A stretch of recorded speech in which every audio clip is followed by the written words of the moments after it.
درنو لیدونکو بیا هم ستړي مشئ. بریال صاحب تاسو ورته ټولو مسایلو ته اشاره وکړه چې یو څه به بهرنیان هم نه غواړي او دقیقا چې په دې 18 کلونو کې په ډیری مواردو کې داسې شواهد او قرائن شته چې بهرنیان قصدن او عمدن په ځینو مسایلو کې افغان حکومت د صلاحیت او د اجازه نه ده ورکړې چې هغه کار وکړي. ښه مثال دا چې پخواني ولسمشر به ویلي چې په لویو پروژو کې قطعا امریکا له موږ سره هم غږ نه ده، دوی یوه خوله نه دي. حتی نړیوال بانک ته دوی وایي چې په دې برخو کې دوی ته د پیسو امکانات مه برابروئ. مثلا د برېښنا او بندونو په جوړولو کې د سړکونو دې ته ورته د نورو بنیادي کارونو صرف دوی ویلي چې د سړکونو په برخه کې ځکه دوی پانګونه کړې چې په تګ و راتګ کوي دوی که نه په نورو هغه بنسټیزو پروژو دوی قطعا له موږ سره همکاري نه ده کړې او نه کوي. دا خو واضح شو چې بهرنیان نه غواړي. بهرنیانو څخه هدف زما دا له پاکستان نه شروع تر بیا تر امریکې پورې. ولې تاسو یو مهمه مسلې ته اشاره وکړه، خورا زیاتې پیسې راغلي چې د افغانانو پر نامه که موږ داسې فکر وکړو چې 80 سلنه یې بېرته بهرانیانو ویوړي یا د دوی له لوري څخه ولګول شوې، دا د 20 سلنو پیسو مقدار هم خورا زیات ده په دې 18 کلونو کې. که موږ رښتینی غښتلی مدیریت درلود او پر وطن باندې مزله خوږېده، تاسو فکر نه کوئ چې موږ به پرته د دوی له اجازې هم په ځینو مواردو کې موږ پر دغسو مسایلو باندې پانګونه کړې وه چې حد اقل کاري فرصت پیدا شوی و او د تولید مسله دلته مطرح شوې وه. ورو ورو نسبي ډول باندې افغانستان پر خپلو پښو دی ولاړېدو تمثیل یې کړی و. دا بالکل معقول خبره ده. ګوره که هر څونه پیسې چې په دغو وختونو کې راغلي هغه دا چې پر اساسي زیرمو باندې ونه لګېدلې، ولې خبره دا ده چې هغوی به دا په ډېر لوړ معاشاتو لوړو کرایو، یعنی هدف مې د خارجیانو څخه دی، په دې پروژو په دې دغو کې کار کړی وي. ولی ښه خبره خو نو دا وه چې د افغانستان په حکومت کې دا اراده وای او دا یوه قوي وای او دا ژوندی وای او دا یې پر هغسې ځایونو باندې لګولي وای چې سبا د افغانستان په درد باندې خوړل کېدلی او د هغه څخه درسته و معقوله استفاده سوې وای او باید ځینې سوې وای. دا اوس کله کله سړی په مطبوعاتو کې عجب عجب مسایل اوري. د مثال په توګه سره دا د پرموټ پروژه چې 280 میلیونه ډالر وایي چې د دې دپاره دغه سوي وي، دا خو ښه خبره وه. ښه خبره په دې معنا باندې چې ښځې باید تقویه سوي وای، غښتلي سوي وای او مکمل روزل سوي وای، هم د ادارې په مورد کې، هم د تجارت په مورد کې، هم د کار په مورد کې، چې ښځو ته باید زیاته ونډه د کار په لحاظ باندې ورکړه سوې وای. ولې په خواشینۍ سره چې 2 رقمه سړی اوري، یو دا چې وایي ای په میل سولې او 50 ښځې فقط فقط فرضاً په اداراتو کې دا چې څنګه ځای په څه رقم، بالاخره نورې پر هغه خوا باندې ولاړې. اوس نو دغسې یو ژوندي مثالونه نور هم چې د افغانستان په مواردو کې وڅېړې، فرضاً د مکتبونو په جوړولو کې، د خیالي پولیسو د نورو چې دا مثالونه یې بیخي ډېر دي. موږ ته سوال داسې پیدا کېږي چې دا څونه غټه اشتیا ده چې دا یاران یې لري تر څه وخته پورې او دا مړتیا ولې وجود نه لري او حتی سړی ولې د خپل خدای څخه ونه بیریږي. بنده لا خیر چې دا هره ورځ صاحب ماله څارندوالي ده، جنایي ده، و پلانه ده، پستانه ده، په اخته دي و راکشوي او د هغه هم هېڅ درک نه معلومېږي. حتی د کابل بانک په شمول تر دا اوسه پورې هم سپیناوي ته خبرې راونه وتلې. زه وایم چې د افغانستان د پرمختګ، انکشاف او قوي اقتصاد دپاره باید د افغانستان حکومت، د افغانستان خلک، لوی کوچنی، نر او ښځه په دغه مورد کې فکر وکړي او هغه صادقانه وي او د وطن د جوړولو دپاره باندې دغه وکړي. آیا موږ نړیوال قانع کولی شو چې دوی دې پر دغه برخه کې پانګونه وکړي؟ که قانع کولی شو تر ننه پورې مو ولې نه ده کړې؟ که نه هغه څه چې ستاسو په نظر کې ذهن کې راځي دغه د دوی د عدم قناعت مسله څه ده؟ زه اوس یو مثال درکوم. ګوره نړیوالو خبره داسې ده چې فرضاً ته دغه د هند یو څو مهم کارونه په افغانستان کې وګوره. فرضاً د کمال خان بند، آیا دا عادي خبره ده؟ د دې څخه څونه ګټه د افغانستان خلک پورته کوي او دا ټولو ته ده، عامو خلکو، عام ولس. دا یو د یو مثال په توګه مې دا خبره درته وکړل. اوس نو دغه چې په دغه شکل باندې ټوله ناټو ولې موږ د دغه توانمندي ونه لرو او دوی په دې باندې قانع نه کړو چې یوازې او یوازې اقتصاد او انکشاف ته چې افغانستان هغې خواته ولاړ سي، نالتي جنګ ورکېږي، د بیکارۍ سطح راکښته کېږي، فقر و بېوزلي کرار له منځه ځي او افغانان بالاخره د جنګ څخه لاس اخلي او ټوله په دې باندې پوهېږي چې د خپل ګران هیواد څنګه جوړ کړي. د دې لپاره دا خو بیا د بهرنیو لویو دسیسو غوښتنه نه ده. دوی وایي چې باید بیکاران ډېر اوسي تر څو د جنګ ماشین دلته ګرم اوسي. زه دا خبره د طالب د صفوفو قوت پې لا غښتلی اوسي، د مخالفینو صفوف دې لا پې ډک اوسي. دا څه خو بیا چې دوی نه غواړي، دا خو بیا هسې ارماني خبرې شوې. موږ ګوره یو خبره به داسې ټول عمر نه بولو چې هر څه به موږ یو ارماني هدف ولرو او د ارمان دپاره به مبارزه کوو. ولې د افغانستان خلک چې دا اوس موږ مطالعه کوو، جبران صاحب که ځوان نسل دی، که میانه نسل دی او که سپینږیری نسل دی، دا بې حده په تکلیف دي، په عذاب دي، نور داسې په عذاب دي چې هره لحظه جنازه ورته را روانه ده، هره لحظه غم ورته را روان دی، هره لحظه بیکاري ورته را روانه ده، هره لحظه لوږې او بدبختي را روانه ده. دا نور دوی نسي زغملی. اوس د دې دپاره زیات افغانان فکر کوي چې څنګه امنیت او سوله راسي او څنګه موږ وکولی سو خپل هیواد آباد او سمسور کو. د دې دپاره اوس فکرونه زیات سوي دي تر هغه فکرو چې راځي چې په جنګ اخته سو. ما د ډیرو جنګي خواو څخه اوس اورېدلي دي چې هغه پر دا خپل حالت پښیمانه دي. حتی وایي ټوله باید په یو دغه یو بل ته قناعت ورکړو، پر یو دسترخوان سره کښېنو، خبرې سره وکړو، مذاکره وکړو، ډایلوګ وکړو او د خبرو اترو په نتیجه کې یو شی رامنځته سي او بالاخره د دغه بدبختي راخلاص سو. اوس نو خبره دا ده که فرضاً اراده په امسایه او کمک کننده هیوادونو کې وجود ونه لري، دا تر ډیره پورې نور په دغه شکل باندې چلش ناممکنه ده. بریال صاحب، اوسني ولسمشر د کمپاینونو پر مهال ژمنه کړې وه افغانانو سره چې 1 میلیون کاري فرصتونه به دوی دای را ایجادوي. او له دې څخه وړاندې چې حکومت را جوړ شي، ټولو دا فکر کوه چې که اوسنی ولسمشر اشرف غني ولسمشرۍ ته ورسېده نو دی یو اقتصادي دید لري او د دغه اقتصادي دید نتیجه به دا وي چې له اقتصادي اړخه به د افغانانو ژوند واقعا هم چې تغییر وکړي او د دغه تغییر خبره ده هم کوله چې زه غواړم په دسترخوانونو کې تغییر راولم. او د ډاکټر صاحب عبدالله په کمپاینونو کې هم اقتصاد ته خورا زیات ارزښت ورکول کېده، یعنی غوښنه برخه اقتصاد. کله چې بیا د دوی د دواړو له شراکته یو حکومت جوړ شو، هیلې په لومړیو کې ولو که د قانون څخه خلاف مسله وه، خو هیلې له ځینو سره دا وي چې دقیقا اوس به دوه غښتلي نظرونه د اقتصاد په برخه کې سره یو ځای شي او د افغانانو د بقا او د سوکالۍ لپاره څخه به ترې ښه استفاده وشي. عملی او تیوریکي نظرونه به سره یو ځای شي او موږ افغانان به یو نتیجې ته پرې راورسېږو.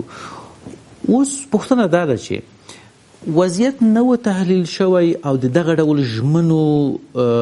یادونه کېدله، یعنی کمپایني خبرې او آوازې وي د خلکو د غولولو لپاره که نه دقیقا دغه زمینه د 1 میلیون نه د 2 میلیونو کاري فرصتونو لپاره برابره ده. خو بیا چې کله دای صحنې ته راغی د چې د وضعیت ولید او خپل توانایي ولیدله، د بهرنیو هغه نزاکتونه و هغه وکړه او مکړه ولیده، بیا نو دای پاتې راغی او که تر آخر حده پورې دا سړی ویلی شي چې د عدم مدیریت بیا د دې سبب و د حکومت چې موږ تر اوسه پورې نه یوازې دا چې 1 میلیون کاري فرصتونه را ایجاد کړي بلکې شته فرصتونه مو هم له خنډ او ځنډ سره مخ کړي دي. د افغانستان د کارګرانو ملي ټولنه چون په دغه بخش کې زیات تلاشونه او کوششونه د کاري زمینو او د قرار بیکاری د کچې کښته کېدو دپاره زیات تلاشونه وکړله او یو ځل یې د افغانستان د جمهور رئیس صاحب سره هم لیدنه کتنه وکړه او په لیدنه کتنه کې یې دا خپل نظریات او پیشنهادات سالم چې دوی درلودله انتقال یې کړل او محترم رئیس صاحب جمهور هغه نظریات مطالعه کړل، حتی وزارتونو ته یې ولیکل چې د دغو خلکو د دغو کارونو څخه باید استفاده وکړي او دا یو ښه نظریات دی، دا په ټولنه کې پلي کړي. فقط لږ وخت وروسته څو مهم موضوعات و چې د افغانستان د کارګرانو ملي ټولنې دا اساسي بلل، هغه دا چې معاشونه ډیر کم دي او د معاشاتو د متوازن کېدو دپاره باید یو عدالت رامنځته سي، حد اقل د مزد وټاکل سي، 12 پاس، قراردادي، لیسانس، ماسټر، ډاکټر د دیو په منځ کې باید تفاوت وي او دغه معاشات چې اوس په افغانستان کې توزیع کېږي دا د خلکو دپاره کفایت نه کوي. دا آواز یې پورته کوي او بالاخره د یو کمیسیون هم د سرور صاحب دانش تر مشرۍ لاندې وټاکئ چې باید په دې مورد کې کار وکړي. 4-5 جلسات وسوله، دغه یو برخه زه فکر کوم چې عملي شوې ده دغه د تحصیل د کچې که نه اوس مونږ فقط یوازې مسلکي مراحت سوې نوره نه. زه دا خبره اوس راځم درته کوم یې، ولی خبره دا سوله چې لږ عمر وروسته موږ دا موضوعات یو څه پراخه کړله، مطبوعاتو ته راووتلو، سړکانو ته راووتلو. ته باور وکړه چې زه نه پوهېږم چې د ده پر شاوخوا باندې هغه څوک کسان راټول وه. بالاخره خبره په دې باندې تبدیله سول چې د افغانستان د کارګرانو د ملي ټولنې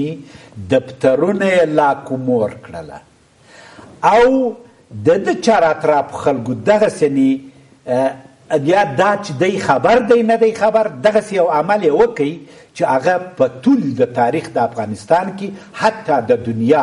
ټوله دنیا بدون کارګري ټولنو څخه هیڅ وجود نه لري. ولی دغه کارګري ټولنه یې هم خفه کړله. اوس 4 میاشتې وروځي کېږي چې زموږ دفترونه لاکومور دي او د دې دپاره مو زیات تلاش وکړئ. دا مې ځکه یو مثال راوی چې دا د افغانستان خلک پوسي او بالاخره تر دغه نن تاریخه پورې حتی وزارت عدلیه مکتوب ورکوي چې 4-5 وزارتونه نمایندګان ولاړ سي او دا دفترونه خلاص سي او دا خلک خپل کار ته ادامه ورکړي. تر دغه لحظې هم دا کار نه دی سوی. د دې څخه مې ادب چې شو دا نن سهار په مزار کې استادانو، هغه قراردادي استادانو مظاهرې کړي وې، راوتلي و چې ول فقط موږ 3.5 معاش لرو او هغه هم دا 6 میاشتې کېږي چې نه دی راکړل سوی. نو زموږ هغه بخش چې د زده کړو بخش دی، معارف دی او ټول افغانستان پر هغه باندې ولاړ دی. ما او ته هم د هغه لارې څخه دای راغلي نن پر دې میز باندې خبرې کوو. د هغه سره هم په دغه سویه ظلم روان دی. یا د مثال په توګه سره دا هغه خبرې دي چې ممکن یا رئیس صاحب جمهور ځینې خبر نه وي او یا پر رئیس صاحب جمهور فشار وي چې دغه نو دغه د حل لارې نه دي. دا هغه خبرې دي وروره چې سړی باید دې ته زیاته توجه وکړي او رئیس صاحب جمهور د ټولو مسایلو څخه خبر سي چې ستا پسه شا څخه خلک دغسې یو عمل کوي. زه راځم هغه اصلي سوال بریال صاحب دغلته یوه پوښتنه مطرح کوم. تاسو چې په دې برخه کې کار کړی دی او دغه اړخونه درته ډېر ښه معلومیږي، یعنې تاسو پر دې باندې له هر بل چا څخه ښه پوهیږئ چې په افغانستان کې کاري فرصتونه کوم دي او رښتیا شته او که نه شته. ولسمشر په کمپاینونو کې ویلي چې 1 میلیون کاري فرصتونه را ایجادوو. تاسو هلته هم فکر کړی، اوس هم فکر کوئ چې دقیقا موږ د 1 میلیون کاري فرصتونو د ایجاد توانایي په افغانستان کې لرو او که نه، او یا هم له دې څخه د لوړ کاري فرصتونو د ایجاد زمینه افغانستان کې برابره ده؟ فکر کوئ چې مبالغه یې کړې ده که نه، زمینه برابره ده خو عدم مدیریت دلته ګوره کله که سړی هم کمپاینونه مطالعه کی او هم د محترم رئیس جمهور دغه وعدې چې د کړي وي چې د 1 میلیون کسانو دپاره به کاري فرصتونه برابر کو، دا بالکل کېدلی سول. دا په دې مفهوم باندې چې زراعت ته توجه سوی وای او صنعت ته توجه سوی وای او هغه څه چې راتلله هغه په واقعي بڼه باندې مصرف سوي وای، نه په نیمه لاره کې نیمایي خارجي وړي وای، نیمایي موږ په جیبو کې اچولي وای. د دې دپاره کاملا شرایط آمده ولو که جنګ هم وای، ولې که په جنګ کې هم ته بزګر ته کومکونه ورسوې او هغه څه چې ستا توانمندي وي په هغه اندازه باندې هغه به د تاریاکو د کښت څخه لاس واخلي، حلال کښت به وکړي، اوبه به ته ورته ورسوې، ماشین به ورته ورکړې، کود به ورته ورکړې، صنعت به برق ورسوه. دا ښه خبره ده. دغه پروژې چې د محترم رئیس صاحب جمهور په وخت کې دا اوس قراردادونه وشان یې وسوله، آیا که خلکو ته کاري زمینه په دغه کې او شرایط ورته آماده سوي وای، خلکو د سر په پرتله د دې څخه دفاع کول، ځکه دا د خلکو په ګټې خبرې دي. ولې که اراده هم وجود ونه لري او دغه تبلیغاتي یوازې د رای اخیستلو دپاره یې کړي، نو دا به هم په دې دنیا کې هم په هغه دنیا کې په آخرت کې به دوی جزاوي وویني او خدای پاک دې جزا ورکړي. هر څوک چې ملت غولوي نو جزا به یې همدا وي. بریال صاحب تر ډېره حده پورې کله چې د کاري زمینو د برابرولو مسله را ایجادېږي، یا د ادارو د مثبتو ادارو د را ایجادولو چې هلته بیا یو کاري فرصت بوخت شي او هم د خدمت وکړي او هم د خدمت تر څنګ بیا د دوی هغه د ژوندانه چارې سنبال شي. تل بیا حکومت وایي چې والا موږ خو بودیجه او پیسې نه لرو، ډېره ښه بهانه او پالمه لټول شوې. ولې دغه بودیجې او د پیسو په شتوالي او نشتوالي کې زه غواړم 2 مثالونه تاسو سره واضح کړم، ستاسو تبصره پرې غواړم. فرمایشي خورا زیات ادارې او جوړښتونه را ایجادېږي چې هلته بیا د یو شخص د خوشحاله کولو لپاره که سیاسي ملاتړ د اخیستلو لپاره که خورا زیات لګښتونه کیږي چې ولسي جرګې د تصویب نه پرته هغه بودیجه درته ورکول کیږي له خاص کود څخه، که نه، چې دغه پیسې که موږ رښتیا په مثبتو اړخونو باندې مصرف کړو له ده څخه څو برابره زیاتو افرادو ته موږ کاري زمینه برابرولی شو. یوه مهمه مسله، او داسې یو ادارې زیږته ډېرې دي، اوس هم شته، پخوا هم وي. دویمه مهمه مسله، د یوې ادارې کارکوونکي چې د سیاسي ملحوظاتو له اړخه هغه برطرفه کیږي یا معامله ورسره کیږي، په دې په ځای چې هغه محاکمو ته وسپارل شي، ځکه چې د دوی په وینا یې خیانت کړی دی. ښه مثال زه واضح غواړم، د ټاکنو د خپلواک کمیسیونونو د شکایت او د ټاکنو کمیسیون پخواني کمشنرانو مسله یادوم. حکومت د دې لپاره څخه دا لرې کړ چې تیر انتخابات د دوی له لاسه داسې خراب شو، یعنی خیانت یې وکړ. نو ضرور خدا و چې دوی خپلو سزاګانو ته رسیدلی و، نه دا چې دوی په همغه پخواني امتیازاتو راوستل ټولې مشاورین کړه. د دوی له معاشه نیولې، د سرخان تر مصرفه نیولې، د باډیګارډانو تر مصرفه نیولې، او د دوی د موټرو د لګښتونو نه نیولې. یعنی هر یو اوس ښایي تر 5 تر 6 لکو افغانیو مصرف ولري میاشتنی. که د دې هر یو په بدل کې مونږ د ستاسو په نظر باندې آیا 10 12 تر 20 کارکوونکو ته معاش نشو ورکولی او د دوی معاشونه مو نشو لوړولی، دغسې سلیقوي برخوردونه د دې سبب نه دي چې موږ د کاري فرصتونو د مخنیوي لپاره ستر خنډ دي؟ بالکل داسې دی. ګوره که سړی فکر وکړي چې دغه موازی او اضافي ادارات هیڅ ضرورت هم نشته چې وجود ولري، ځکه چې د هغوی د لاس څخه تر دا ننه پورې چې هر څه جوړ سوي دي موازی ادارې کمیسیونونه او بل هغه کومه خاصه نتیجه په افغانستان کې نه ده ورکړې او نه ورکوي او سربیره پر دې باندې تعجب سړی کله کله داسې پاته کېږي چې په سوو مشاورین صاحبان او د هغوی معاشات په لکونو زه په دغه عقیده یم که دغه موازی ادارې او دغه مشاورین صاحبان چې د حتی د هر چا دپاره حتی د مستوفي دپاره باید یو مشاور وجود ولري والي و دغه خواته پسې پرېږده چې سخنګویانې دي مشاورین دي په قومي بخش کې په بله کله کله سړی داسې تعجب پاته کېږي چې په دغه قومي بخش کې دغو خلکو څه ورسره کړي دي دغو خلکو په دغه اقتصادي بخش کې څه ورسره کړي دي نو اقتصاد مو ورځ تر بلې او دغو مشاورینو چې دا اوس دغه وزیر صاحبان رئیس صاحب جمهور رئیس صاحب اجرایه لري د دغو څخه اوس یو شی راوتلی دی موږ خو نه دی لیدلی بې له دې چې مخالف نظر د خرابوالي نظر او داسې نظر ورکړي چې خلک د دوی پر ضد باندې تبلیغاتو خبرې وکړي بل کار یې هم ترلاسه نه دی ځینې سوی زه وایم چې دا باید نه وي او بالاخره مستحد با استعداده با وجدانه ځوانان کاري ځوانان دغو بخشو ته ورکړي او دا بالکل موثر تمامېدلی سي او بالاخره کاري زمینه زیاتېدلی سي او خلک په کار باندې مصروفېدلی سي د نورو مشکلاتو پرابلمونو څخه یې راخلاصولی سي ولې یوه خبره بله هم ده که دا کارونه ونه کړي زه فکر کوم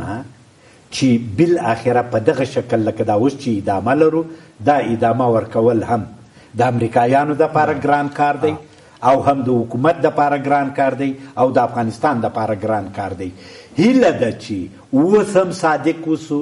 اوس هم وخت ناوخته نه دی شفاف قوي انتخابات ولرو قوي خلک پارلمان ته ولاړ سي او ریاست جمهوري ته بیا نو کېدلی سي چې دغه خلک تعهد ولري او افغانستان په خپلو پښو ودري ډېره زیاته مننه راځئ چې د ټولو خرافاتو پر ضد باندې جدي مبارزه وکړو بس په همدې هیله مننه کوم چې وخت مو ته راکړه درنو لیدونکو تر بیا مو په الله سپارم ښه ده او سوکاله اوسئ